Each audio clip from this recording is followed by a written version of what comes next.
So జనవరి పుట్టినవాడు అందరిని ముందుకు తోస్తాడు, కొంచెం డామినేటింగ్ గా ఉంటాడు. 10 మంది వెనకడుగు వేసినప్పుడు ముందడుగు వేసేవాడే జనవరి. They are born leaders. Surya భగవానుడి దీవెనల వల్ల వీళ్ళు ఎప్పుడు తగ్గరు, వీళ్ళు ఎవరిని మోసం చేయరు.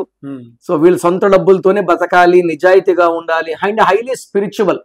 సో వీళ్ళు జనవరిలో పుట్టిన వాళ్ళకి గవర్నమెంట్ జాబ్స్ వచ్చే ఆస్కారం ఎక్కువ. సో ఇక డిఫెక్ట్స్ తీసుకుంటే జనవరిలో పుట్టి పేరు 6 అక్షరాల్లో ఉంటే కోపం ఎక్కువ అవుతుంది అండ్ హెల్త్ ప్రాబ్లమ్స్ వస్తాయి.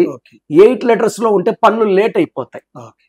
సో జనవరిలో పుట్టిన వాళ్ళు 6 అక్షరాలు 8 అక్షరాల పేరు పెట్టుకోకూడదు. ఎక్కువ ఎల్లో, బ్లూ, ఆరెంజ్ వాడాలి, గ్రీను, బ్లాక్ వాడకూడదు. అండ్ వీళ్ళు కానీ ఒక రూబీ వేసుకోగలిగితే more than 2 carats రూబీ ఈ జనవరి పుట్టిన వాళ్ళ శక్తుల్ని ఇంకా పెంచి మంచి గ్రోత్ వచ్చేలాగా. సో రూబీ చేతిలో వేసుకుని ఏదంటే అది మనం తింటే స్టోన్ పవర్ తగ్గిపోతుంది. మెడలో సిల్వర్లో డాలర్ రూపంలో వేసుకోవాలి. ఈ హార్ట్ ని మైండ్ ని క్లీన్ చేసేది రూబీ.